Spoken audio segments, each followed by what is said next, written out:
It's always important to negotiate and talk. So in most instances, it's a good idea for President Zelensky and Donald Trump to meet, given also the intensification of the internal problems with energy infrastructure in Ukraine. So in that sense, I think such meetings are definitely encouraged. Having said that, just recently with CSIS, we released a brief outlining the most likely war scenarios going forward.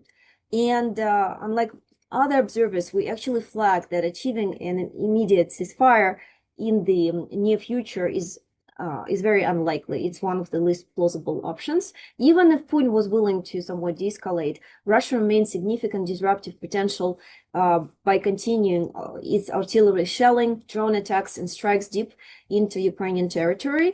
And even if it's slows down its push on the front line, it still has this potential to continue create damage and havoc in Ukraine domestically in an effort to undermine the commitment and resilience of Ukrainian society.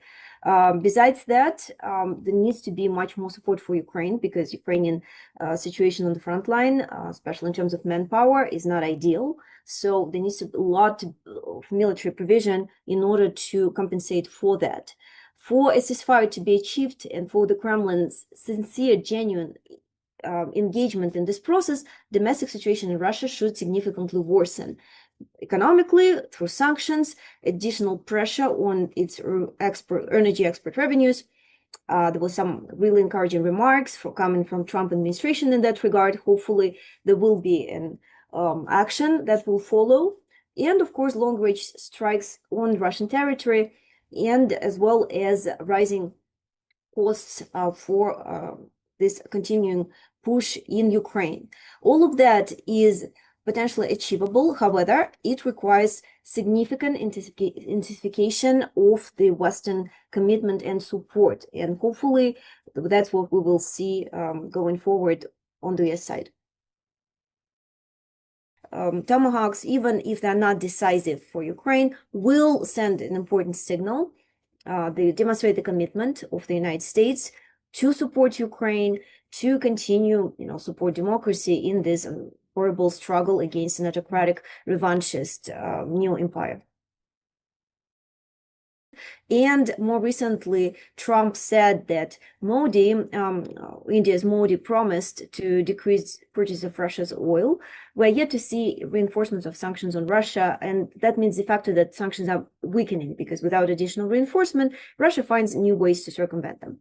So this is the reality, but I also see that today Trump posted that he had a successful call with Putin and another meeting is coming, suggesting that we're likely going to go back to the effort to achieve some sort of diplomatic breakthrough. That is unfortunate because Putin's goals largely remain unchanged, and unless he is faced with real sticks, not just carrots, a real worsening of the domestic situation, perhaps a really strong, resilient response on the Ukrainian side, Putin is unlikely to change his posture. It remains to be seen. I would warn against direct comparison between the Middle Eastern situation and the situation in Russia, mostly because that Russian economy, Russia's demographic situation, and its society right now still remain resilient for this war. That means that Putin at the moment has resources to keep fighting, unlike Hamas, which was quite weakened by the Israeli action, and weakened Iran as well. So as a result, I think we're less likely to see a willingness to compromise significantly on the side of the Kremlin, and we should be prepared that this war is not going to come to end anytime soon, unfortunately.